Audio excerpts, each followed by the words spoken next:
Salamat. Buti tinignan ko yung chat mo. Nagre-record na ba? Nagre-record ba? Lumabas pa sa inyo nagre-record? Recording na. Recording na. Okay, sige. Grabe. Okay. So, yun yung topic natin last month. We looked at the created state ni Adam, covenantal, and then yung cursed state.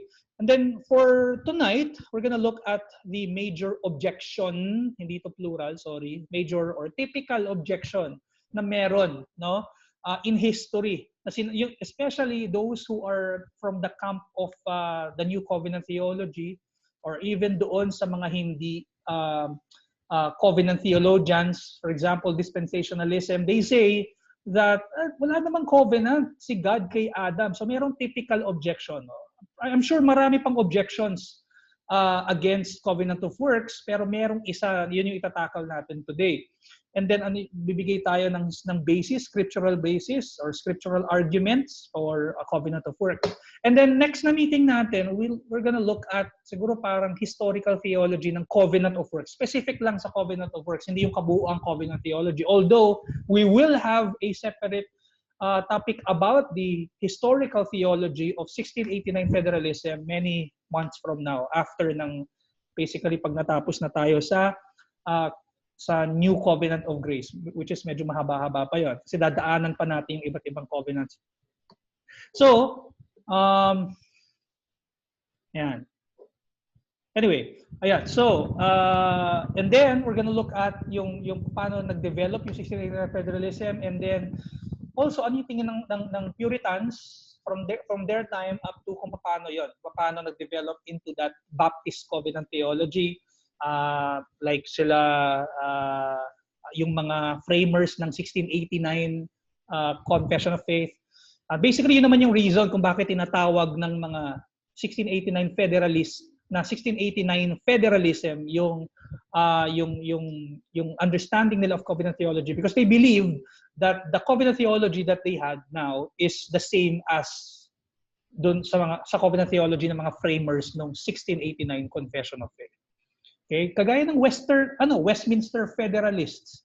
So ang understanding nila sa covenant theology nila is that yun yung covenant theology na meron yung mga nagsulat na yung mga Westminster Divines. Okay?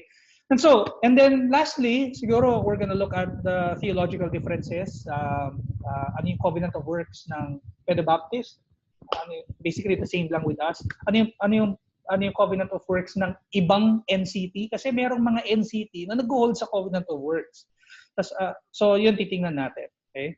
Now, review lang tayo kung ano yung definition ng covenant of works. Specifically, in our last lecture, we looked at this definition given by Richard Barcelos. But I also found a few minutes before our meeting, napakaganda rin na sinabi ni Pascal Denol, so nilagay ko na lang din dyan. Sige, can you read, Deacon Glenn, itong sinasabi ni Pascal Denol? The covenant of works had a simple way of functioning. If Adam had obeyed, he and his posterity after him would have attained eternal life by being sealed in incorruptibility and immortality. 1 Corinthians chapter 15, verse 53. But his disobedience marked the entrance of death into the world. The fall placed Adam and all of his posterity under condemnation.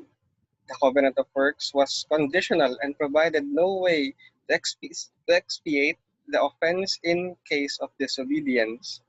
In Reformed theology, the covenant of works is seen as the foundation of the retributive justice of God, whereby obedience begets blessing and disobedience brings malediction. It is the covenant of works that founded the principle, do this and you shall live. As well as the principle, the wages of sin is death. Under the covenant of works, eternal life cannot be given freely, it must be earned. But now, because of sin, the covenant of works is ineffective in giving life. It can only bring death.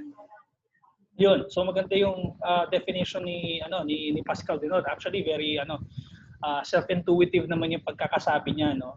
Medyo binanggit din niya yung principle ng covenant of works na nakikita rin natin sa Old Covenant, yung do this and you shall live. And then nakita rin natin yung sa Romans 6:23 that the wages of sin is death. Doon natin nakita yon first sa covenant na ginawa ni God kay Adam. Teka, ayusin ko lang yung sharing screen ko.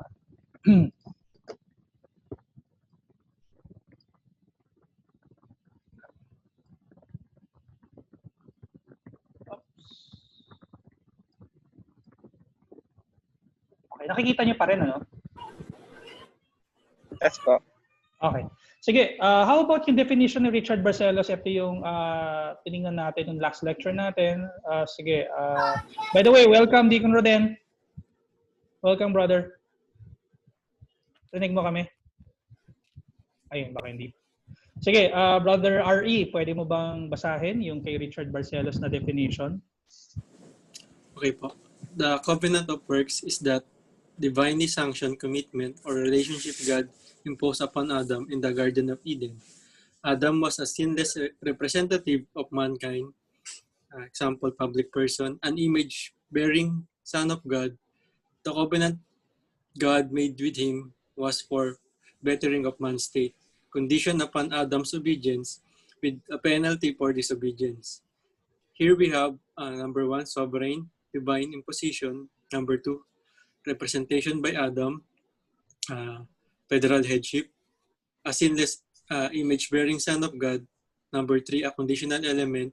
Example is obedience. Number 4, a penalty for disobedience or death. And number 5, a promise of reward. Eschatological potential. Yun. So, ang ganda nung binigyan na definition ni Barcelos. Unang-una, doon sa Covenant of Works ay mayroong sovereign God na nag-impose ng covenant kay Adam. And there is that representation by Adam. Pag-aralan natin yung pagiging federal head ni Adam na because of what he did, and tayo as mankind, as posterity ni Adam, ay kumbaga parang siya, nire-represent niya tayo. Whatever he did, ginawa rin natin. Parang ganun, no? And then, pero si Adam was a sinless image-bearing Son of God prior to the fall. Siya ay sinless. Okay? And then, merong conditional element doon sa Covenant of Works. And then, kung may condition, meron ding penalty. Pag-aralan natin in the last lecture, tinreten ni God si Adam in that sense, no? There's a penalty for disobedience at yun ay kamatayan, but there's also a promise of reward, yung eschatological potential. Actually, si Barcelos ginagamit niya yung words ni Nehemiah Cox dito na sinasabi niya na ayun, the covenant God made with him was for the bettering of man's state. Words niyan yan ni Nehemiah Cox yan doon sa Discourses of the Covenants. And Nehemiah Cox was, sabi nila, ay chief editor. Isa siya sa framers ng 1689 Confession of Faith, but Nehemiah Cox, they said that he was actually the chief editor of the Confession of Faith ng 1689. So, ayun, no? So, klaro. Napakaganda yung pag-enumerate ni Barcelos to define for us yung covenant of works. So before siguro natin tingnan yung typical objection, basahin muna natin kung ano yung sinasabi ng mga framers ng confession natin. Sige, Neil, pwede mo basahin yung dalawang paragraph ng article ng 7, chapter 7? All right. The distance between God and the creature is so great that although reasonable creatures do owe obedience to him as their creator, yet they could never have attained the reward of life, but by some voluntary condescension on God's part, which he hath been pleased to express by way of covenant. Second paragraph. Moreover, man having brought himself under the curse of the law by his fall, it pleased the Lord to make a covenant of grace, wherein he freely offers unto sinners life and salvation by Jesus Christ, requiring of them faith in him, that they may be saved, and promising to give unto all those that are ordained unto eternal life his Holy Spirit, to make them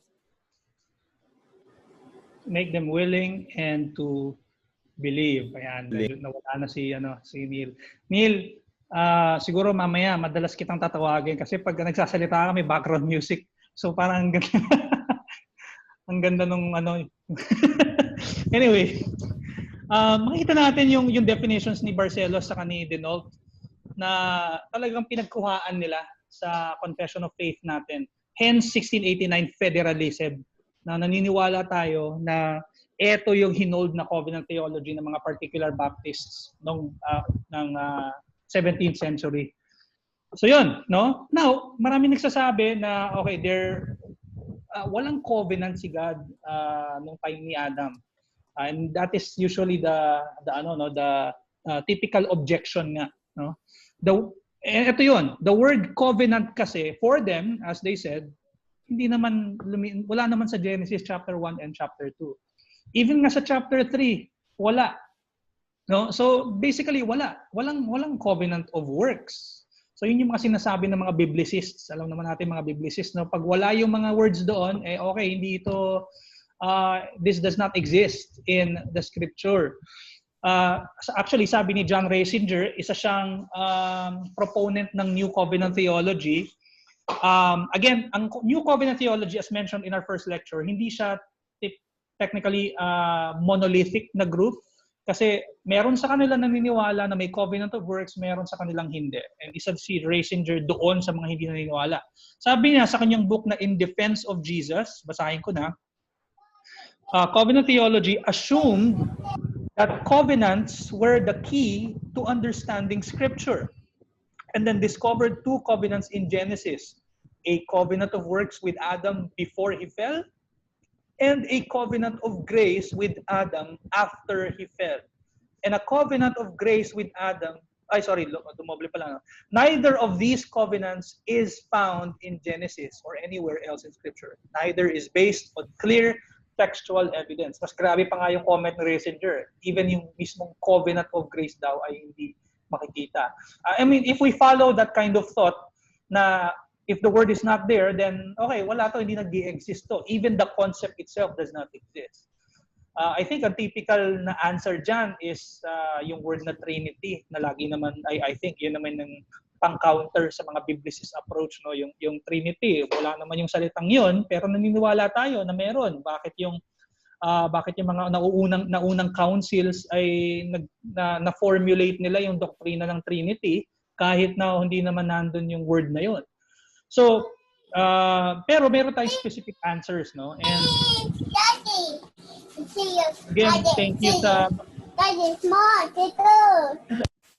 Ay, Akiyo? Akiyo ba yan?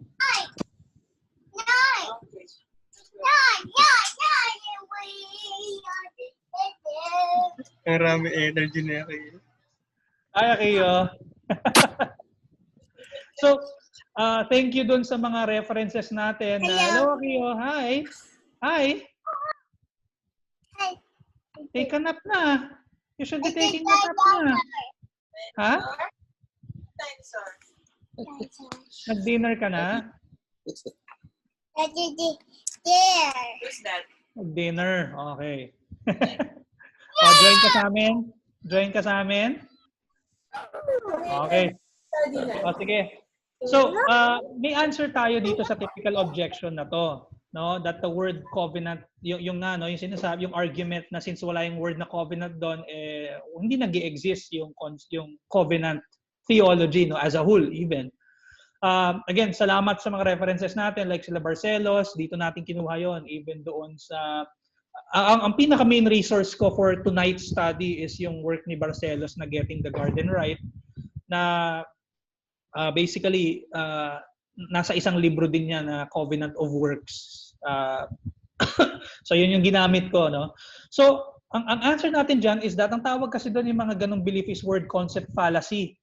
This objection assumes that if a word is not in a text, its concept cannot be there either. And the Bible itself sees concepts in texts and then uses words that do not occur in the text being referenced to describe those concepts. Hindi ibig sabihin na pag wala yung salitang yon ay yung concept mismo ay hindi nag-e-exist. In fact, doon sa Acts chapter 2 verses 22 to 31, yung preaching ni Peter sa Pentecost, Acts chapter 2 verses 22 to 31. So, yan, actually, magano na tayo.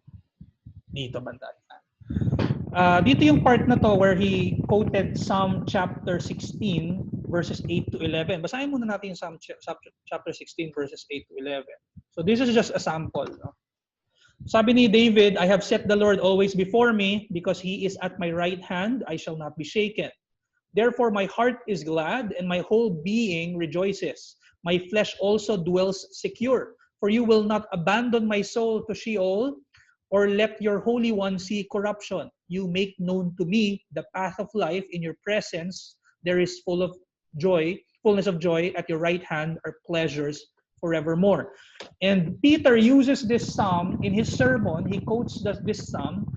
Sabi niya, brothers, I may say to you with confidence about the patriarch David, that he both died and was buried, and his tomb is with us to this day. Being therefore a prophet, segue lang, I think si Vince yata yung kausap ko dito. Si Melchizedek, no, yung two offices niya. It appears as if David also had that two offices, king and prophet. Anyway, verse 30, being therefore a prophet, and knowing that God had sworn with an oath to him that he would set one of his descendants on his throne, he foresaw and spoke about the resurrection of the Christ, that he was not abandoned to Hades or Sheol, nor did his flesh see corruption. This Jesus raised up, and of that we are all witnesses. So, ayun, he continued in verse 33 and onward. So basically, sinasabi ni David na he foresaw and spoke, sabi ni Peter doon sa sermon niya that David foresaw and spoke about the resurrection of the Christ. Whereas time out. Yes. Pastor, time out, Pas. Yes. Napuputol-putol audio mo eh. Talaga? Ito lang ang alam ko, sa akin lang or pati Kenil. Sa inyo ba napuputol-putol? Akin hindi. Okay. Akin hindi. Sa connection mo, di ko naman din, nakakable ka ba? Hindi, nasa room ako kasi may tao sa... Pero yung video mo, mas maganda eh. Sa akin, okay naman kayo lahat sa akin. Weird lang. Anyway, sige, pass diretso lang. Okay naman po. Naka-mic ka ba, Pastor? Naka-jabra, naka-speaker, ano. Okay. Sige, Pero malinaw ba yung Alright. voice? Malinaw naman. Sorry Malinaw to naman. interrupt. Okay. Yeah, Okay, no problem. Sige. So, again, sinasabi ni Peter dun sa sermon niya sa Pentecost, nung kinote niya yung Psalm 16, sinasabi na that David foresaw and spoke about the resurrection of the Christ, kahit na yung word na resurrection and yung Christ was not mentioned in Psalm 16. So, basically, concepts can be present in texts without the words we normally use to describe them. Hindi ibig sabihin na wala yung word doon ay yung concept na ay hindi nag-exist. Secondly, the New Testament interprets the concepts implicit in the Genesis narrative. So for example, hindi naman sinasabi natin na si Moses ay systematic theology ang ginawa niya. Of course not. Alam naman natin na narrative yung Genesis. Pero ang kinaganda kasi na scripture nga ay yung mga apostles natin in the New Testament, they interpreted, no, yung mga kasulatan ng Old Testament. And ganun basically, hindi naman sinabi ni Moses sa atin na son of God, na kinatawag na son of God si Adam noon, whereas si Luke, sinabi niya na son of God si Adam. Hindi naman sinasabi rin sa atin ni Moses na type si Adam ni Christ, of him who was to come. Na describe for us ni Paul sa Romans chapter 5 verse 14. Again, hindi yung sinasabi ni Moses sa atin. And then Adam was the representative of men, federal head siya, and it was clearly explained to us ni Paul in 1 Corinthians chapter 15, for as in Adam all die, and sinabi rin niya to sa Romans chapter 5. Pero even yung pagiging in Adam natin, yung pagiging federal head ni Adam ay hindi naman sinabi sa atin ni Moses. Okay? So yun, no? Mas nabibigyan linaw because of the interpretation of the New Testament writers na implicit. Doon natin makikita, pinag-aralan natin sa lecture 1, yung tawag dito, yung history and yung mystery, no? Na during this time hindi pa to fully revealed sa atin, no? Hindi pa fully revealed ang mga bagay na ito. So subsequent revelation often makes explicit what is implicit in antecedent revelation. Yung previous na binigay sa ating revelation ni God sa Old Testament ay nagiging explicit lamang, implicit nung time na yon, explicit na ngayon sa subsequent revelation, which is of course in the New Testament. And third, and ito talaga yung pag-uusapan natin tonight, that there are scriptural arguments for the covenant of works. Meron na sinasabi sa atin, even in the Old Testament, na nagpapakita na after the writings of Moses, even before Christ, ay sinasabi na covenant na yon nung time ni Adam. Okay, so let's look at some of the scriptural arguments for the covenant of works. Unang-una, i-consider natin yung generic and personal names ni God na ginamit ni Moses sa Genesis chapter 1 and Genesis chapter 2. Actually, dinaanan ko na ito in previous lectures. Na yung generic name ng God, El or Elohim. Okay? And then yung personal or yung covenantal name ni God is Yahweh Elohim. And if ang mga Jewish people, specifically mga ancient readers or hearers ng mga passage ng Genesis 1 and 2, makita kagad nila yung, marahil tayo, no? When we first read Genesis chapter 1 and 2, hindi kagad natin yung na-notice.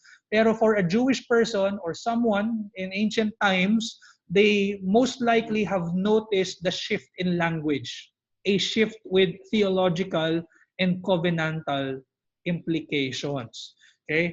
Tingnan natin yun. So makita natin na ang use nito ay Elohim in the beginning, di ba? Elohim. And then, doon natin makikita kagaya ng what we've talked about in our last lecture, yung covenantal, yung creation, tsaka yung covenant, yung distinction ng dalawang yun. And pagdating sa Genesis chapter 2, again, lahat yan Elohim. Even doon sa Genesis chapter 2, up to verse 3, Elohim. Pero pagdating sa 4, noong naka-specific na sa creation ng man and woman, ay naging Lord God. Naging Yahweh Elohim. Naging personal. Yung personal name, yung covenantal name na sinasabi na ni God, no? And basically, this is the same name na ginagamit ni God, no, whenever He calls Israel to return to Him, Yahweh, to their covenant. So, Last question. Sige. Di ba yung yung shift yung sa pagtawag ng name ni God, yun yung part ng reason kaya may JEDP na theory pagdating sa Genesis. Ano bro? Sorry, medyo mahina. Yung JEDP na yung JEDP na theory pagdating sa nagsulat daw ng Genesis, part ng basis nila is yung generic versus the personal name. So, kaya daw merong Yahwist, merong mga priest, yung iba-ibang nagsulat daw ng Genesis. Yun yung ginagamit nilang argument, yes. Ito yung pinag-aralan natin kay, di ba? Kay si Dr. Densham, if you remember, yung JEDP. Anyway, so tama. Sila yung di ba, yung may mga arguments sa first 5 writings ni Moses. Okay, sige. So ngayon, merong issue dito, no? Was Adam made in or was Adam made for a covenant? Basically, yung question na yun is ang ibig sabihin nun is this: was the covenant of works already in place when Adam was created? Kasi maraming nagsasabi na nung kinreate si Adam ay existing na yung covenant of works. Pero again, which is nadaanan na natin the last lecture, it's important that we have that distinction between man's created state and then man in covenant with God. That it should be observed to be and it's observed to be the teaching of the confessions and catechisms. And malinaw yon sa 7.1 na binasa ni Neil kanina. Balikan natin. Ayan, the distance between God and the creature is so great. So, creator and creature. right? That although reasonable creatures do obedience to Him as their Creator. So meron na kagad obedience na kailangan from the creature by virtue of them being just a created being. Yet, they could never have attained the reward of life but by some voluntary condescension on God's part, which He had been pleased to express by way of covenant. So, yung mga framers ng Confession of Faith natin, na-identify nila yung distinction na yon. Etong part na ito ay nung binasa ko yung Puritan theology ni Beeke and ni Jones, dito ko yung kinuha, yung issue na yon, na meron palang issue na ganito even sa time ng 17th century na yung covenant of works na ba na yon ay kailan ba yon nangyari? Already in place ba yon nung pagkagawa kay Adam or hindi pa? So it was an issue during that time. Basahin nyo na doon sa Puritan theology yan. So again, so man was made, then the garden was made into which man was placed. Inano natin to last lecture, di ba? Ginawa mo na si Adam, tas saka ginawa yung garden. Right? Kasi usual is nakalagay na kagad si Adam doon sa garden, pero hindi eh. He was placed pa lang doon sa garden and then doon siya binigyan ng vocation, yung covenant, no? In Genesis 1:27, Moses informs us that Elohim created man in His own image. In the image of God, He created him. Male and female, He created them. But then, pagdating sa Genesis 2:4, doon na natin makita yung compound phrase na Yahweh Elohim. So he goes from the term Elohim for God to the phrase Yahweh Elohim or Lord. Yahweh being the covenantal name of God. Sabi ni Barcelos doon sa libro niya na Getting the Garden Right. Sige, pwede mo bang basahin Glenn? Reading Barcelos. If the covenant of works was revealed formally through the positive law of Genesis 2 verses 16 to 17, and if the place of this revelation to Adam was the garden, then obviously Yahweh Elohim formally entered into covenant with Adam at the time and in that place. The explicit identification of the Creator as Yahweh Elohim does not communicate to Adam his vocation. Moses was not writing for Adam. Adam's vocation was revealed to him long before Moses wrote the book of Genesis. Ayun. So, the fact that there is that additional, yung positive law na nakita natin sa Genesis chapter 2 verse 16 to 17, which is this. And the Lord God commanded the man, saying, you may surely eat of every tree of the garden, but of the tree of the knowledge of good and evil you shall not eat. For in the day that you eat of it, you shall surely die. So basically, makikita natin dito na additional law ito. Alam natin na positive law ito kasi after ma-abrogate ng covenant of works, wala na itong law na to. And as we have learned, the positive laws can be removed, no? Can be abrogated. So, yun, merong ganitong positive law and then there was a revelation and then ni-reveal yun kay Adam doon sa garden, nilagay siya doon na nagsisilbing tabernacle, tapos merong sign of the covenant, merong tree of life na nagpapakita na parang yun yung magiging reward niya, right? Yung reward of life. And yung tree of life na yun is a picture of that na okay, there is this prize that you can attain if you're able to obey. So ayun, no? Although yung pagbigay ni God ng kanyang personal name as written by Moses, hindi naman nun specifically pinapakita sa atin yung covenant of works, but it is a part of that. Yung covenantal name niya, the fact na nagbigay ng personal name si God, doon natin makikita yung distinction from that created state doon sa covenantal state. Later ko i-open muna uli for questions. Siguro mga tapusin ko lang up until 4th or 3rd. Secondly, consider natin din yung words ni Prophet Isaiah. No, again, nandito tayo sa mga scriptural arguments.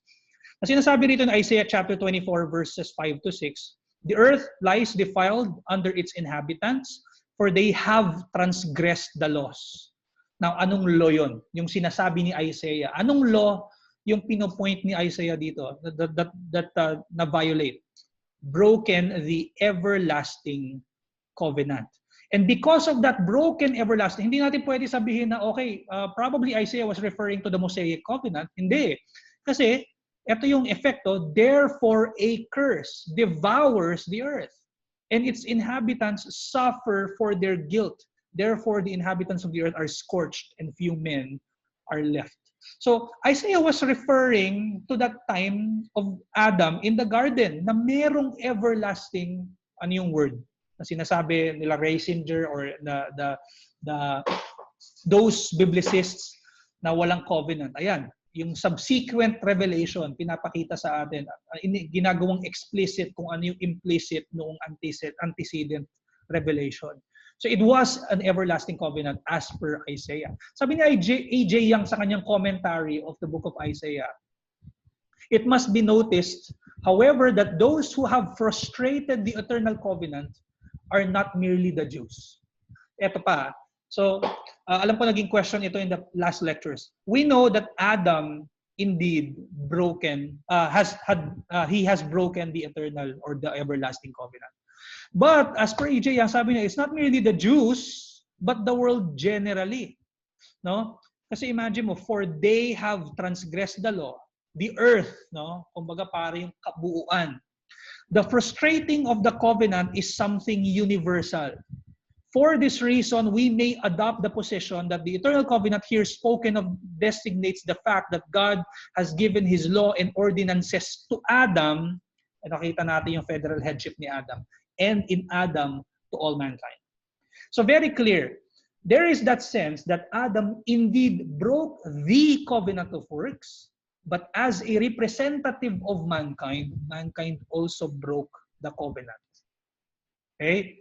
Pero kailangan nating ma-specify, no, that na Adam indeed broke it as a representative, and he was a sinless image-bearing.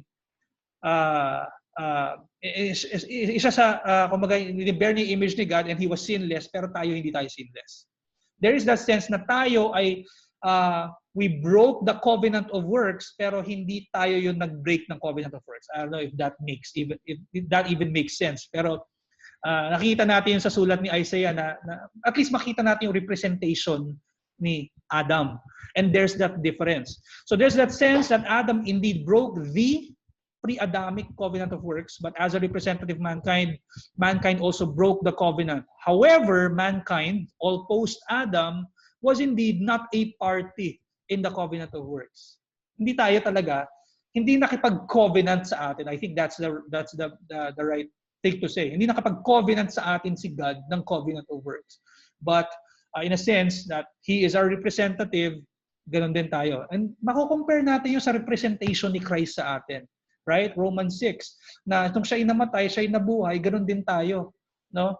So, representative natin si Christ. Sabi ni Pascal Denault sa The Distinctiveness of Baptist Covenant Theology na book niya, can you read Deacon Oliver? Reformed theologians considered that the covenant of works remained in effect after the fall. But the features inside this covenant changed after the entry of sin into the world. Before the fall, man benefited from a relationship with his Creator, wherein by virtue of the covenant of works, God was his God, while remaining under the obligation of obeying God because of this covenant. Fallen man lost his covenantal privileges, which ensured him of God's favor, and found himself from then on under God's wrath. While God remained God for all men even after the fall, sin made it so that he was no longer their God in a favorable covenantal connection.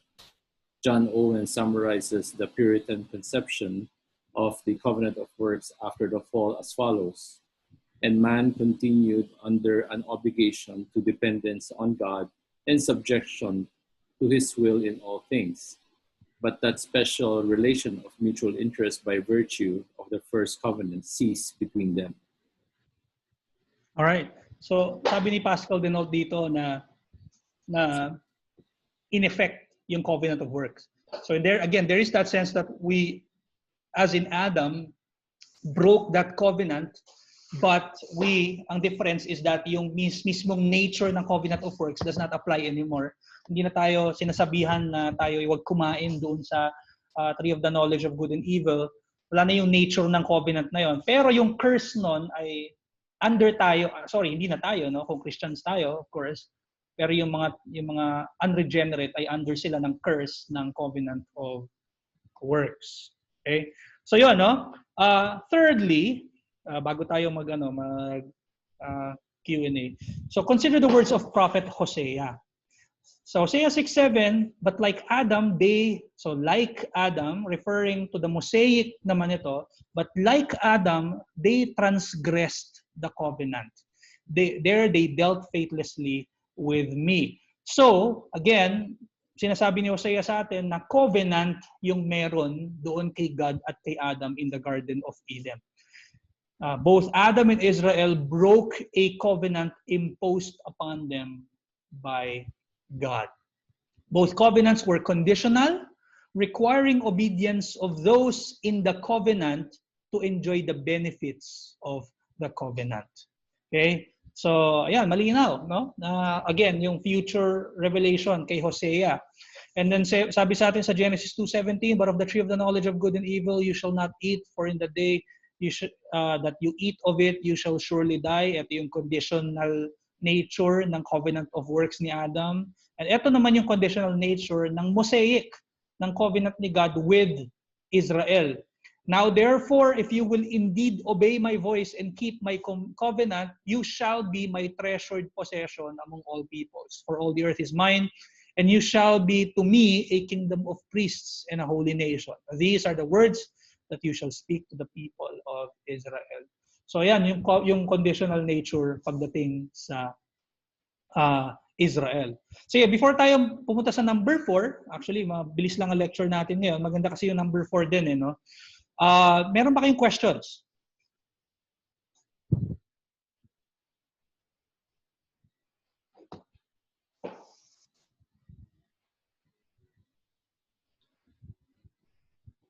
Kumusta yung audio sa'yo, Deacon Roden?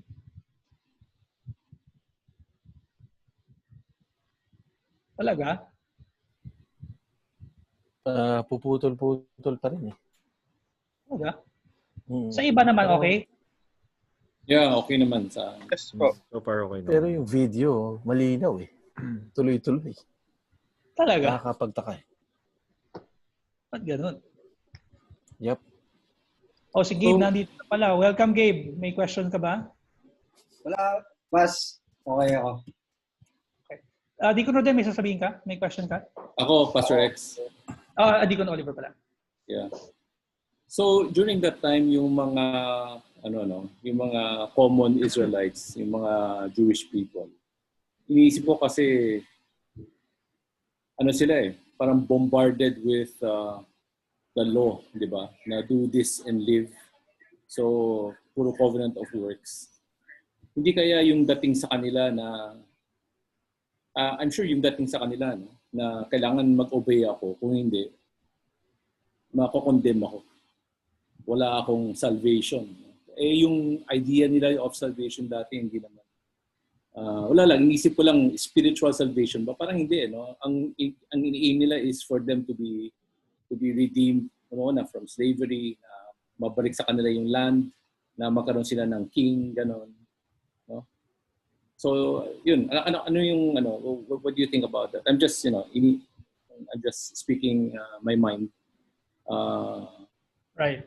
Malamang ganun yung iniisip ng mga common Jews, no, during that time. Syempre, we cannot speak in behalf of the Jewish people. Pero we can say that the men of faith, as Hebrews 11, nakita natin doon yung faith ng mga men of God, na meron silang faith na, look at Abraham, na meron siyang at some point in the Genesis narrative that they're looking forward to something, no, to a something greater. Actually, even sa mga sulat sa mga prophets, Jeremiah 31, when God uses the prophets, even kay Jeremiah, na talagang sinasabi ni preach niya sa Israelites na merong darating na covenant. Yeah. And of course, yung mga Jewish people, syempre, nagre-rely din sila sa mga previous revelation sa kanila. I think ang pinaka-primary revelation dyan ay, of course, yung proto-evangelium kay Adam, na Genesis 3:15, na basically sinasabi na hindi na nakasalalay sa inyo yung salvation nyo. Nakasalalay na sa seed of the woman. Nun na, no? Hindi na nakasalalay sa work mo, Adam, or even sa posterity mo, sa iba na. So I would say that the true, probably, no, although I don't think naman hindi naman sobrang stretch ito, that those people who are saved by virtue of the new covenant of grace in the old covenant were looking forward doon sa promise. Yun naman yung paraan ng salvation nila. Looking forward sila, tayo looking back doon kay Christ. So yun. Although there is that sense as well na sa Old Testament na kadalasan when the word salvation is used is more of physical salvation. Even in the Psalms, puro physical salvation talaga. Kasi yun naman yung Old Covenant, yung perseverance nila, yung pag-retain nila doon sa being being God's treasured possession. So, ayun. Ano pa ba? Neil, ikaw, mukhang malalim iniisip mo, Neil. Naghintay lang ako matapos si Deacon. No, ako rin meron tanong. Go. I-clarify ko lang yung sa last point kasi bago tayo nag-dive in dun sa scriptural arguments, yung subsequent revelation often makes explicit what is implicit. Right. Yan. Nung bago tayo pumasok kasi parang ang mindset ko dito is yung paggawang explicit nung implicit is parang from ginagawa siyang klaro sa New Testament papunta sa Old. From Old ginagawa siyang clear sa New Testament. Yes. So parang hindi lang siya applicable ba sa ganun kasi yung sa number 2 yung sa words of prophet Isaiah. So si Isaiah 'di ba nasa Old Testament, pero right. Parang kung ano yung ni-reveal yung kung ano yung implicit sa Genesis, inexplicit sa kanya. So parang pwede rin siyang mag-work ng ganun. Yes, definitely. Kaya nilagay ko dyan subsequent. Ibig sabihin yung mga sumunod, not necessarily just the New Testament. Although of course, the New Testament interprets kung ano yung mga implicit sa Old Testament. Yun, hindi na yung question sa atin. Pero of course, the subsequent revelations ng even in the Old Testament, kagaya na to, yung sa Hosea and sa Isaiah, makes the implicit explicit. So yes, even sa mga kung ano yung nasa Old Testament. I think bro, maganda yung question mo. Kasi if we look at the whole framework of the Bible, specifically no, pag napag-aaralan na natin, after the Covenant of Works, meron tayong isang topic about proto-evangelium. Yun lang yung Genesis 3:15 lang yung lecture natin. Mapag-aaralan natin doon na yun yung unang-unang revelation ni God ng gospel. That's the first glimpse of the gospel. That's also the first glimpse of His wrath. No, sa in one verse, no, in wrath remember mercy nga Genesis 3:15. Tapos yun sa primary yung unang-unang revelation na yun, unti-unti yun ni-reveal sa atin, sabi ng confession of faith natin, by further steps. Pinakita yon sa covenant, sa Noahic covenant, sa Abrahamic, sa Mosaic, sa Davidic, unti-unti yun. So subsequent. Pero at nasa Old Testament pa rin sila. Pero paunti-unti na nadadagdag yung revelation ng Messiah. Kaya pagdating sa New Covenant of Grace, 1689 Federalism would say, yun yung doon pa lang talaga fully revealed yung plano ng Diyos. Doon na-reveal yung covenant of redemption na pinlano ng Trinity beyond time. Doon, yun yung basically picture ng covenant na yun, which is yung covenant of grace, yung new covenant of grace. So yun, even sa Old Testament, ginagawang explicit kung ano yung implicit. Of course, nung time nila Adam, di naman nila alam kaagad na Jesus Christ ito at mamamatay. Alam lang nila that the seed of the woman would crush the head of the serpent. Alam lang nila na it's not contingent anymore sa works niya, pero of someone else. So, ayun. Okay, meron pa bang question? Wala akong tubig.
Ang tahimik nyo naman.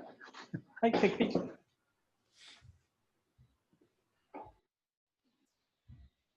Pastor, nagre-research siya. Tea tayo, tea.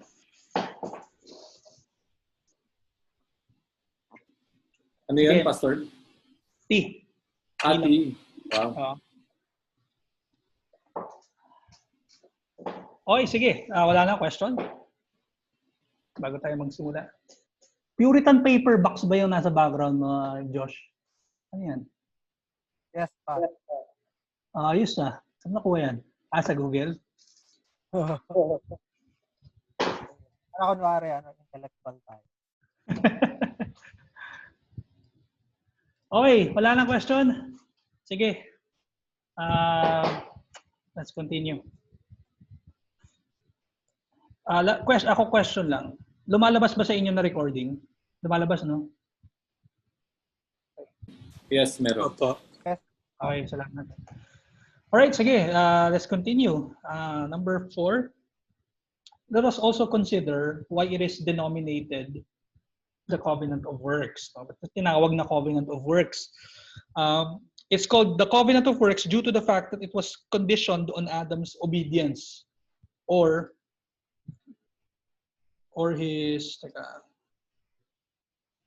his works.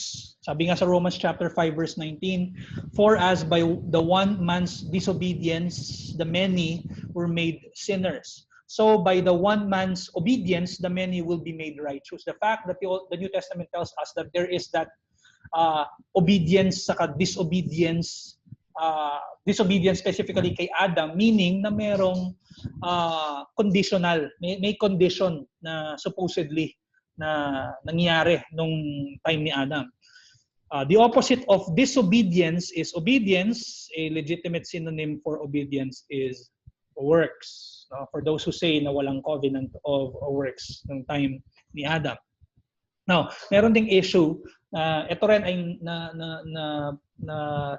nabasa ko sa A Puritan Theology ni Mark Jones sa ni Joel Beakey. Nung time nila, even at the time of Puritans, kahit karamihan sa kanila ay ang covenant theology nila ay yung Pedo-Baptist model, question sa kanila noon ay whether the covenant of works is meritorious or not.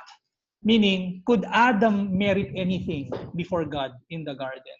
Was he deserving of praise? Instead, if ever, siya mismo ay let's say nag-obey siya, no? Kanina, before tayo mag-start, nag-uusap kami ni Deacon Oliver. Ang ganda ng conversations namin dalawa sa chat. Nag-uusapan namin na yung whether if Adam was able to obey, no? Mga questions na hindi ni-reveal sa atin ng Panginoon sa scripture ay kung gaano katagal yun. Gaano ba katagal, supposedly, yung covenant of works? Alam natin na if Adam was able to obey at some point, hindi natin alam kung saan yung point na yun. Yun yung question sa atin eh. Yung makukuha niya yung i-confer ni God na glory of God na sinasabi sa atin sa Romans 3:23 that we missed.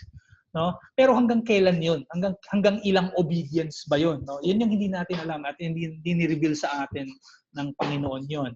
No? And pero ang question talaga in the time of the Puritans was was meron ba talaga siyang kakayahan in the first place? And if ever he does that, I think ang mas question is that deserving ba siya ng merit? Deserving ba siya ng praise or ng, of course, siya yun right? Siya yung binigyan ng covenant na yun So, paano pag nagawa nga niya? Yun yung questions noon. No? Sabi ni Obadiah Sedgwick, isa siyang Westminster Divine, doon sa libro niya na Bowels of Tender Mercy. In order for the covenant of works, in order for his work to be meritorious, there are three things. Una, it must be opus indebitum, sabi ni Sedgwick. It should be a non-indebted work. Excuse me. For he who does do no more than he ought to do, or suffers what he deserves to suffer, merits nothing by his doing or by his suffering. In other words, for it to be a meritorious, his obedience must be non-indebted. It should not be indebted. Okay? So, kumbaga parang he's not doing it because yung obedience niya dapat kumbaga parang hindi ano bang Tagalog ng non-indebted? Indebted is parang may utang na loob ka parang gano'n, di ba? O yung kabaliktaran no. For it to be meritorious. Secondly, it must be opus perfectum. It should be a perfect work against which no exception can be taken. Nothing is meritorious which is short and faulty. So, obedience should be perfect for it to be meritorious. Meaning, walang kumbaga parang, nothing is meritorious which is short and faulty, sabi nga ni Sedgwick. By the way, itong mga words na to ay kinote din ni Mark Jones, doon ko to nakuha, doon sa blog niya na Reformation 21. I'm not sure if you were reading articles there. Pangatlo, sabi ni Sedgwick, it must be opus infinitum. Infinite work, a work of infinite value and worth, which cannot only stand before justice, but plead also with it and challenge it for the dignity of what is done or suffered. His obedience should be infinite, for it to be meritorious. So basically, what this tells us is that though Adam was in a covenant of works, yes, contingent sa works niya, in his pre-fall state, he could not merit eternal life because even his obedience is by virtue of his natural dependence on God. No?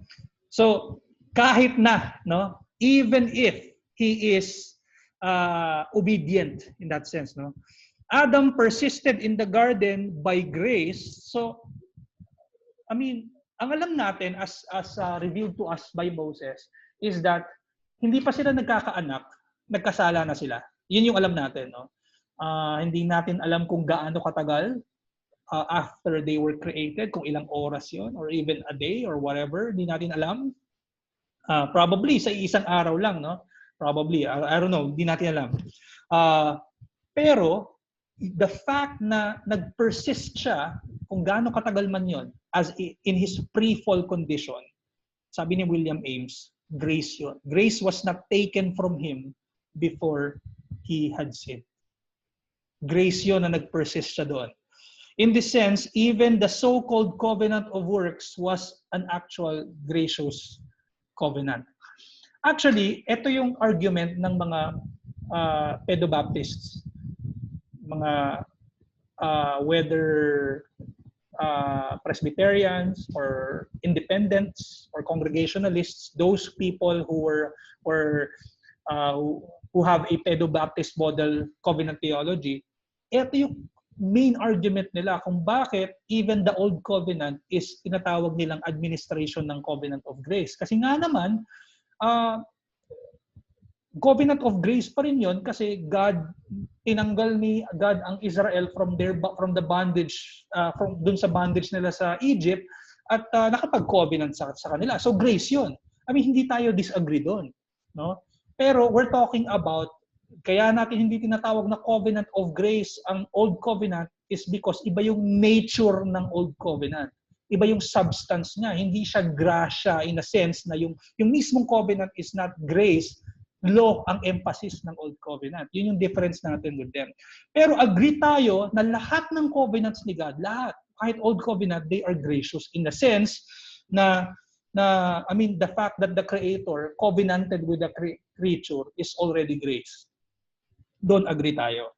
Okay? So therefore, the distinction between covenant of works and covenant of grace is not works versus grace. Very obvious yun. Because in the first place, all covenants of God were gracious. The distinction must be non-redemptive and redemptive. Meaning, yung covenant na binigay ni God kay Adam in his pre-fall state, in the pre-lapsarian state, ay non-redemptive. Pero lahat ng post-fall ay redemptive.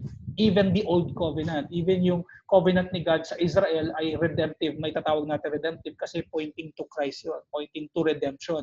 Hindi pa redemptive yung kay Adam kasi wala pang sin.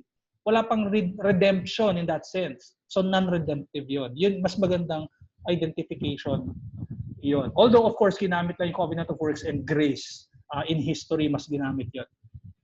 Sabi ni Becky tsaka ni Jones sa Puritan Theology, primarily, grace refers to God's free favor to His creatures. By the way, Presbyterian itong dalawa. Primarily, grace refers to God's free favor to His creatures and the blessings He gives to them. In the covenant of works, Adam received the grace of benevolence. In the covenant of grace, he received the grace of mercy. The covenant of works was gracious. The covenant of grace is doubly gracious. For the most part, then, grace was operative in both covenants, but the terms of its operation were different in each. So agree tayo pag sinabi natin gracious even ang covenant of works ni Adam. Fifthly, lapit na tayo matapos, consider the fact that Adam was a type of him who was to come. Adam was a type of Christ in his pre-lapsarian state. Adam was a type of Christ as a public person. Federal or covenantal representation as Paul said in 1 Corinthians chapter 15, verse 22. Adam's failure is seen in the fact that he disobeyed or he failed to obey. He did not obey, so he did not attain the better state of existence to which the covenant of works pointed. This is an argument na mayroong covenant si God kay Adam, the fact na si Christ ay mayroong inattain at which hindi na-attain ni Adam. So the fact na may hindi na-attain si Adam is that there is that conditional state, no? Merong conditionality ng time ni God and ni Adam. Sabi ni Barcelos, eternal life was earned by Christ, the antitype of Adam, for us and given by Christ to us. The quality of life Christ attains for us and gives to us is not what Adam had and lost, but what Adam failed to attain.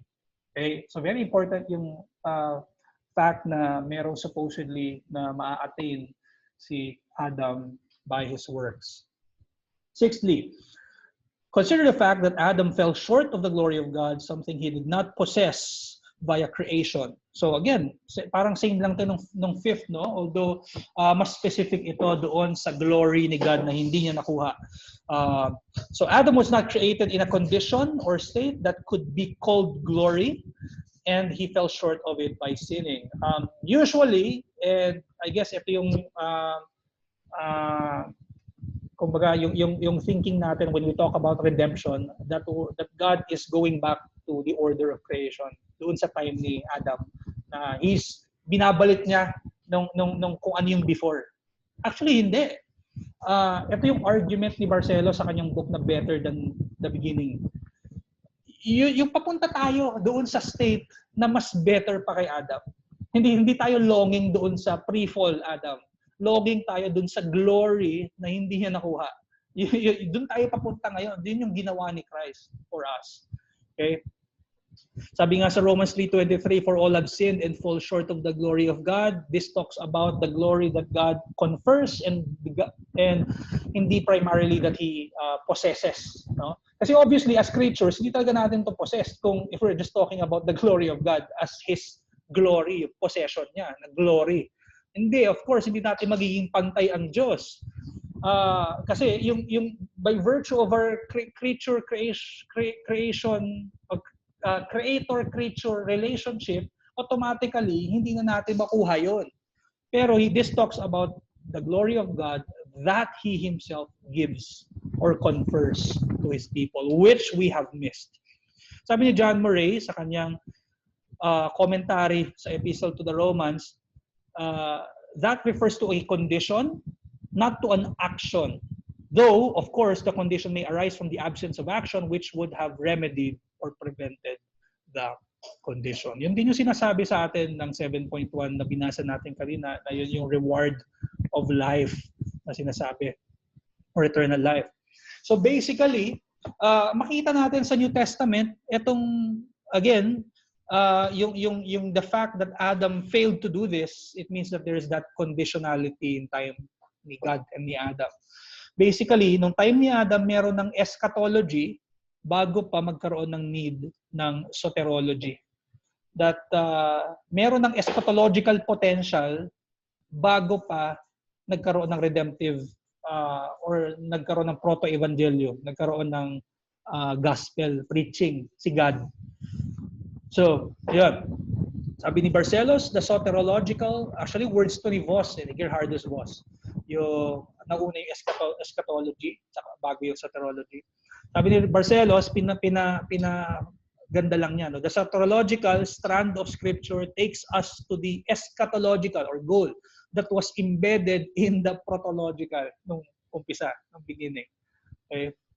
In other words, Adam was created in a state that could have been improved. God being the ultimate cause and Adam's obedience the instrumental cause of the improvement. Lastly, nasa last na tayo, consider the fact that Christ, upon His resurrection, entered into glory. So the fact that God Himself, that Christ Himself entered into glory, again, nagpapakita doon sa conditionality na meron, no, na fail i-attain ni Adam. Which again points us doon sa time ng garden na meron ngang covenant of works. Sabi ni Barcelos, Brother Josh, can you read?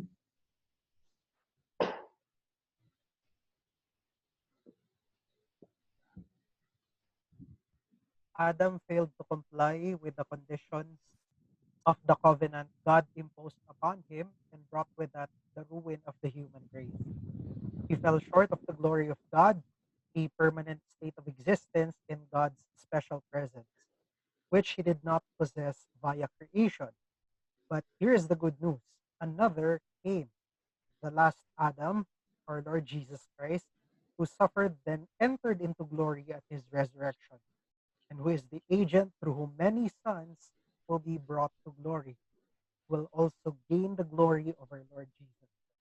Amen. Ayun. So, dito papasok yung pagiging last Adam ni Christ. Whatever Adam did not attain, inattain ni last Adam, or the second Adam in other writings, elsewhere in Paul's writings.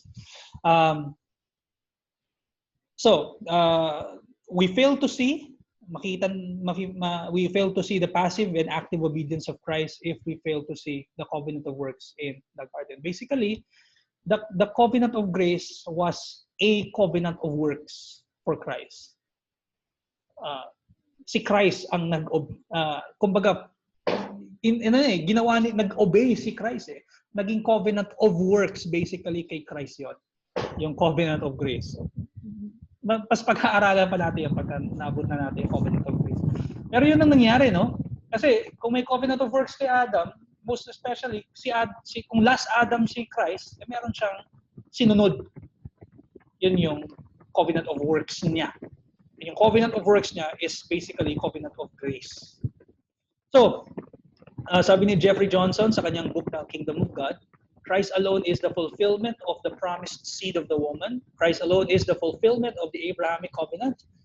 He is the fulfillment of the Mosaic covenant. He is the fulfillment of the Davidic covenant. Therefore, only by being spiritually united to Christ by faith can any person become a true member of Abraham's spiritual family, an heir to the promised inheritance, and thus a member of the covenant of grace. No?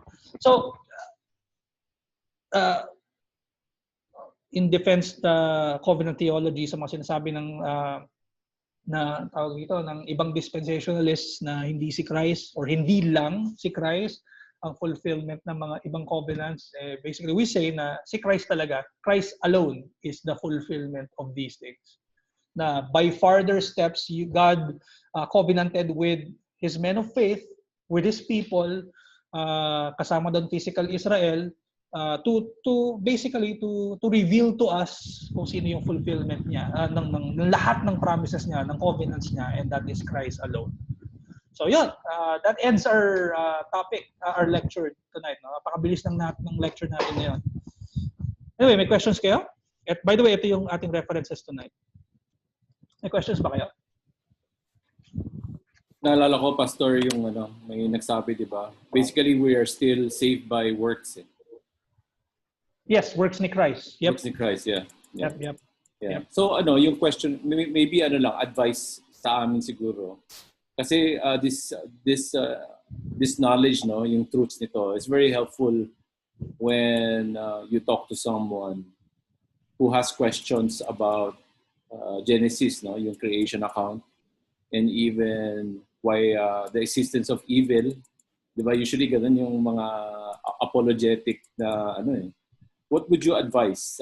Kasi this will sa akin lang, I'm sure, especially also with my brothers, na knowing all these truths, hindi mawawala sa isip mo na kung alam naman talaga ni God, di ba? Yung the usual question, kung alam naman talaga ni God na hindi magagawa ni Adam, then why bother, di ba? Of course, we know the answer. It's part of His redemptive plan. But what would you advise for us whenever we share these truths to people who has questions on the creation account and on the origin of evil, etc.? Right.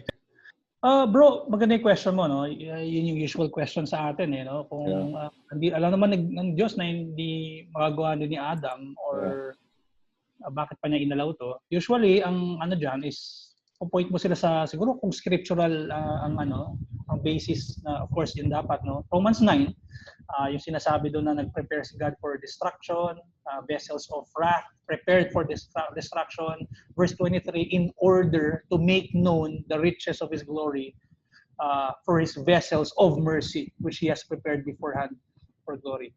I think ang pinaka usual word na ginagamit is revelation.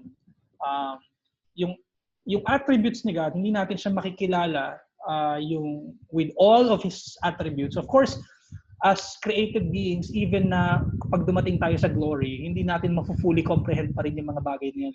It will be an eternal learning of who God is kapag nandun na tayo. Pero at least meron tayong idea of His attributes. Hindi ma-reveal sa atin ang wrath niya. Even yung holiness ng Panginoon at some point, no? Hindi rin ma-reveal sa atin fully ang love niya kung wala yung tawag dito, yung fact na merong sin at merong mercy. Hindi ma-reveal sa atin yun unless there is sin na pumasok talaga. So, ayun, usually yun yung aking nasasagot. Alam mo, sa aking course ngayon na Doctrine of God kay Waldron, nandun nung how he hindi niya ginagamit yung communicable tsaka incommunicable attributes. Although nothing wrong with that, no? Pero kasi pag sinabi mong incommunicable, ano ba yung mga incommunicable? Mga sovereignty or yung mga tipong hindi niya na co-communicate sa atin or hindi niya na-impart sa atin basically. Hindi natin kaya talaga gawin, no? Yun. Pero yung love, communicable yon, yung mercy, grace, at some point we can be merciful, at some point we can be gracious, so communicable yon. Pero hindi yon perfectly and fully communicated to us in the sense na hindi kaya natin pantayan yung grace at yung mercy ng Panginoon. Hindi niya ginamit yung communicable and incommunicable. Alam mo ginawa niya? By revelation niya, yung attributes. Hinati niya to 3. Hindi communicable at hindi incommunicable. Ang ganda nga eh. Una, yung immanence ni God. Ano yung present na kay God even before creation. So ano yung mga yon? Eternity niya. Present na yon eh. Ano pa ba? Yung kanyang love. May love na siya sa 3 persons. Present na yon. Pangalawa, ano yung naging present sa creation? Ano yung mga attributes na yon? Nakita natin yung kanyang omnipresence kasi may space na, no? So yung mga ganun, no, na-differentiate niya. Pagdating doon sa third differentiation na ng attribute niya, doon na pumasok yung yung wrath. Kasi hindi pa natin nakikita yon sa creation, hindi pa rin natin nakikita yon sa prior creation, pero nakita natin yon dun sa fall. Yun yung pangatlong attribute. Ganda. Restoration, I think restorational attributes yata yung term niya. Ang ganda nung yung differentiation niya. So, parang ganun din, no? In a way, yung how I answered it a while ago by that revelation. We wouldn't know yung mga ibang attributes niya apart from the pag-allow niya nung sin. Yeah. So Pastor, yung sinabi mo, no, yung we won't be able to appreciate or even compare na kung hindi naging part ng Diyos ang pagdating ng sin, no? Pag-entrance ng sin sa mundo. So talagang hindi talaga plano na masasabi natin na magsasucceed si Adam. Kasi, di ba? Kasi, kung hindi nangyari yun, para ko masasabi yun, pag di nangyari yun, di ba? Pag di nangyari, hindi niya maaabot yung pagkakilala niya kay God. True. Diba? Kasi bro, even yung covenant of redemption na itatouch din natin in the future lectures natin. It happened bago pa niya kinreate yung time. Bago niya pa i-create si Adam. Yeah. So nangyari na yung plano in the first place bago pa yung creation. Yun yung covenant of redemption.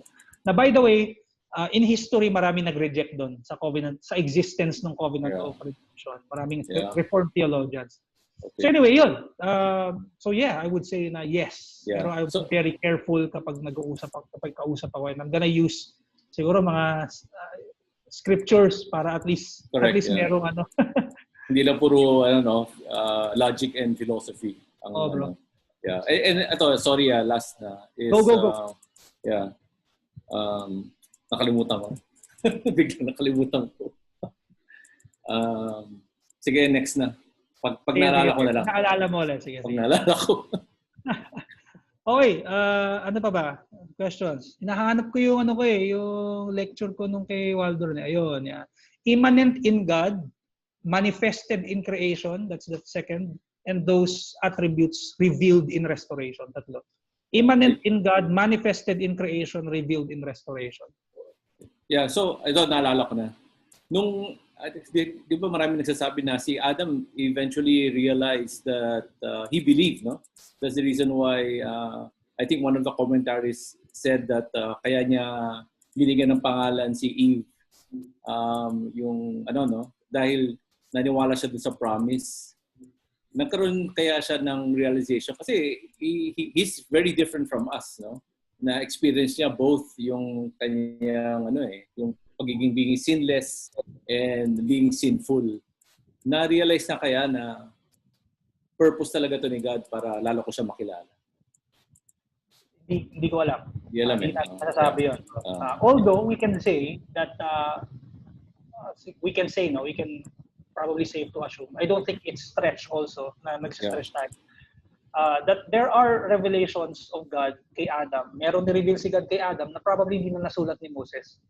For example, paano natutunan ni Abel tsaka ni Cain yung worship? Yeah. Hindi sa kanila, of course, na ituro ng magulang nila. Assumptions ito, no? Even yun yung mga sinasabi na probably marami talagang hindi nasulat na-reveal si God kay Adam. For sure, I think yun yung and siguro doon din with your yung sa sinabi mo, ganun din yung case.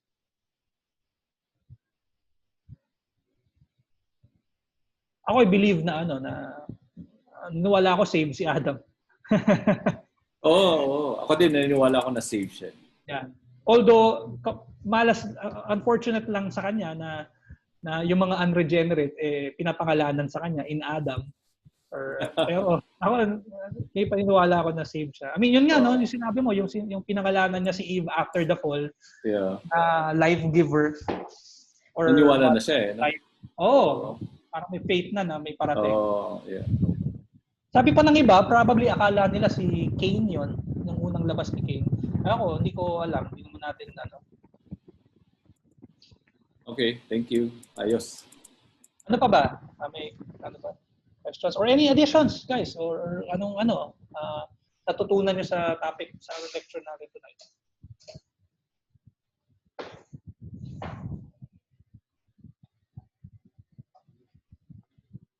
Ikaw, Neil, meron ka ba anything?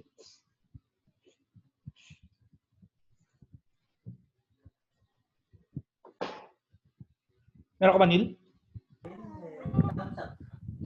Hello.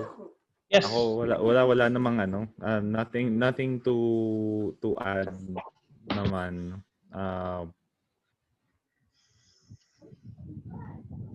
Okay. And, hello. Ikaw, Art. Hello. Feeling ko nawawala ako, sorry. Okay naman. Wala naman i-add. Hindi ka naman namin. Ikaw, brother R.E.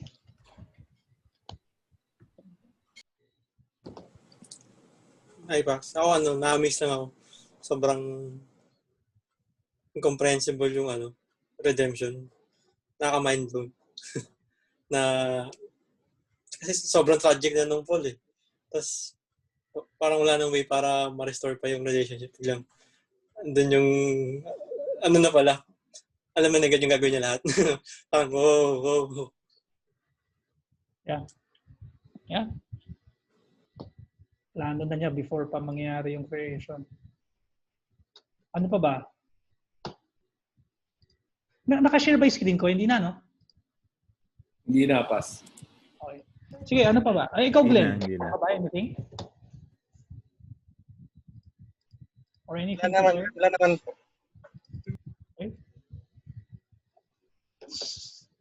Roses are red, violets are blue, Repent. Ano yung nakalagay? Repent. People washer ba yan? Repent. Ano yung nakalagay? Hindi ko na I'm talking about you. Repent. Kahit repent. Basta repent. Sobrang naging meme na siya.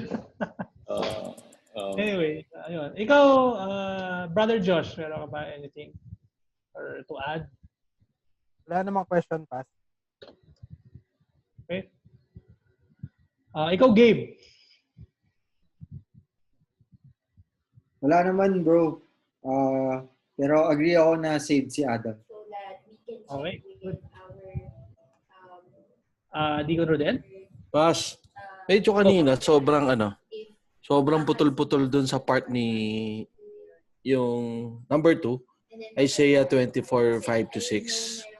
Hindi ko na-gets yung explanation mo dun sa yung part na there is that sense that Adam indeed broke the covenant of works. But as a representative of mankind also broke the covenant. However, mankind, all post-Adam, was indeed not a party in the covenant of works. Paano lang, Pas, pa-refresh lang doon? Kasi sobrang putol kanina eh. Sige. So, sabi sa Isaiah 24, sinasabi ni Isaiah na the earth lies defiled under its inhabitants, for they have transgressed the laws. So, si Isaiah is not just speaking of the Israelites, but of the entire humankind, who basically transgressed the everlasting covenant. Na tayo din, doon papasok, bro, yung understanding natin ng federal headship. As Christ, di ba, died for us and we died with Him, sabi sa Romans 6, and we were made alive together with Christ. So merong representation ni Christ, no? Pero kay Adam din, meron din tayo. In Adam, we also failed. It's important for you Okay. to reply to her email. Pero bakit naging all post-Adam was indeed not a party in the covenant of works? Yes. Bakit ganun kaya yung statement? Right. In a sense na, actually, tinype ko talaga ang own words ko to eh. Tama ba yung... tama, not a party, yeah. So, ibig ko sabihin dyan is that hindi nag-covenant specifically si God with us, with mankind. Hindi niya binigay yung command na okay, ikaw ay huwag kang kakain doon. Hindi tayo party, hindi tayo involved doon sa covenant na yon. Pero dahil si Adam ay federal head, siya ang representative natin, in a sense na nag-fail siya doon, tayo din nag-fail with him. Okay, how about the others? Okay. Lahat kayo Alright. receive na timesheet for your So parang bilang current una si Adam sa human race. Dahil bumagsak siya sa test, bagsak na tayo lahat. Ganun. Exactly. Yep. Yep. sheet. It's, yung date is from Pero hindi binigay sa atin yung test. Kung, I mean, Yung alin, Pas? using your illustration, hindi binigay sa atin yung test, binigay kay Adam specifically. Alright. Feeling ko, kahit naman kanino ibigay yung test, papalpak pa rin. Yep. Definitely, yep. So, For yung sure. mga mayayabang na, nako, kung si Adam, ay ano yan? Ako yan. Si Adam, kung Pilipino si Adam o kaya Chinese, hindi daw tayo nahulog kasi niluto daw nila. Actually, yun lang din yung pina-check niya for Well, hindi masarap. Apple pie na yon. today. Ako bro, kumakain akong ahas. Yak! Nung nasa Cebu ako, meron kaming deacon na every month nagpapakain ng ahas at bayawak. Bayawak, masarap. Galing sa bundok. Tsaka puso. So kung sino man ng pwede mo sabihin na, ay, kung ako yun, kay Adam, hindi ko kinain yung prutas, yung ahas. Kung Pilipino, no? Tinagpas muna yung leeg nun. Tapos, O since nabanggit natin yung serpent, di ba lang yan? Would you say it's a symbol? Was it ba siya? Ang pagka-interpret ba doon, was it a symbolic?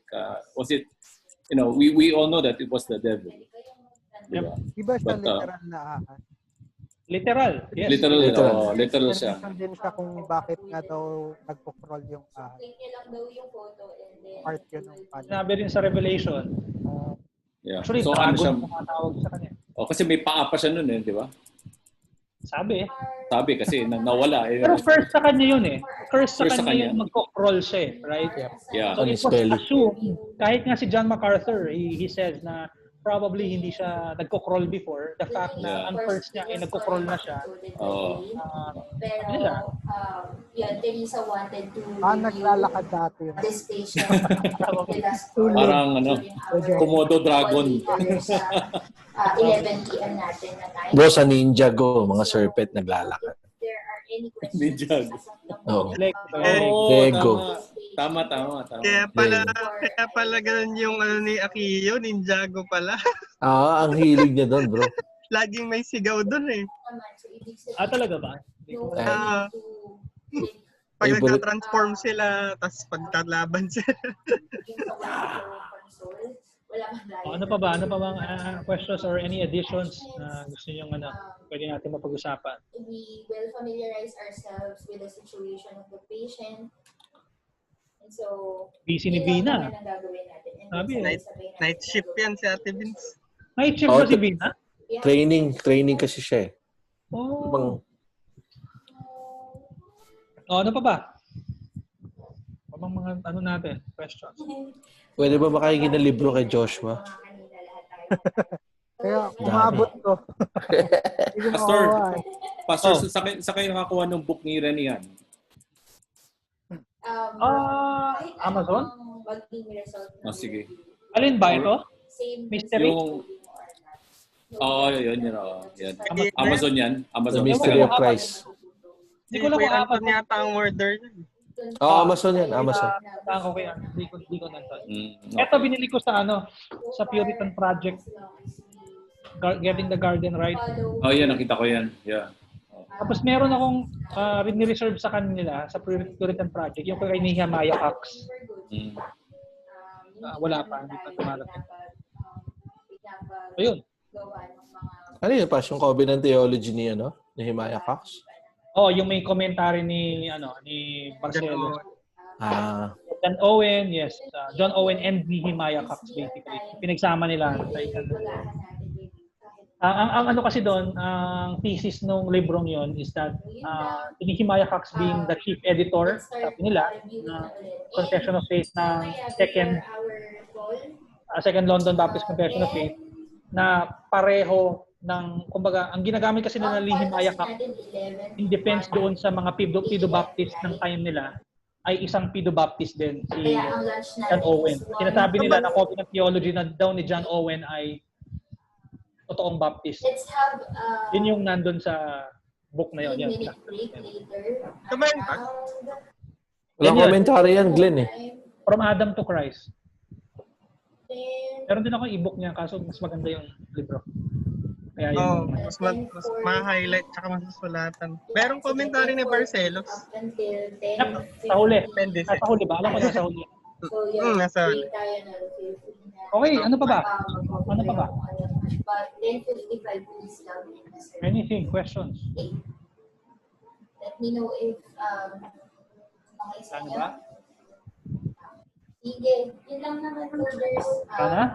Thank you. Sir Paul, meron Di ka lang o? gusto mo ipaalala.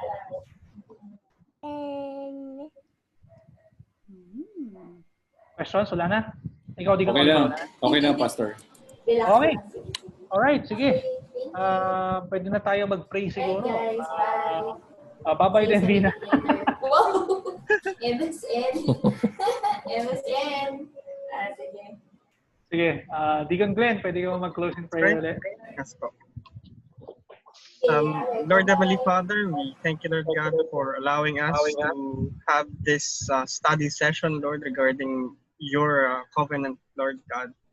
We thank you, Lord, that you have given us a greater appreciation or a greater glimpse, Lord God, of what your covenant of works really is. And in its implication, Lord God, that we may see, Lord, kung ano talaga yung importance ng active and passive obedience in Jesus Christ. We thank you, Lord God, that you have allowed our pastor to prepare this for us, and we are thankful towards him, Lord. May you help him, Lord, to strive even more, to be faithful in his ministry, also in his teaching and in his life. Lord, we also pray for us, the students, Lord, that whatever we may have learned this evening, Lord God, we may still review it and still examine it, Lord God, that we may see how it applies to our life, that we may bring glory to your name. May you give us rest for tonight and help us to prepare for the Lord's Day. In Jesus' name we pray. Amen. Amen. Okay. Thank you, everyone. Thank you, Pastor. Thank you. Thank you. See you guys. See you. Kapas. See you soon. Ay, bukas pala. May meeting. See you tomorrow. Oo nga pala. Wait. Oo nga pala, no? Deacon, may meeting Yes, tayo. Pero follow up lang naman po yan tayo ng kung anong nangyayari sa building. Anong oras ba yun? 1 o'clock. Mabilis lang yan. Yun lang naman. Sige. Okay. Okay, brothers. See you. See you tomorrow. Bye. Bye-bye.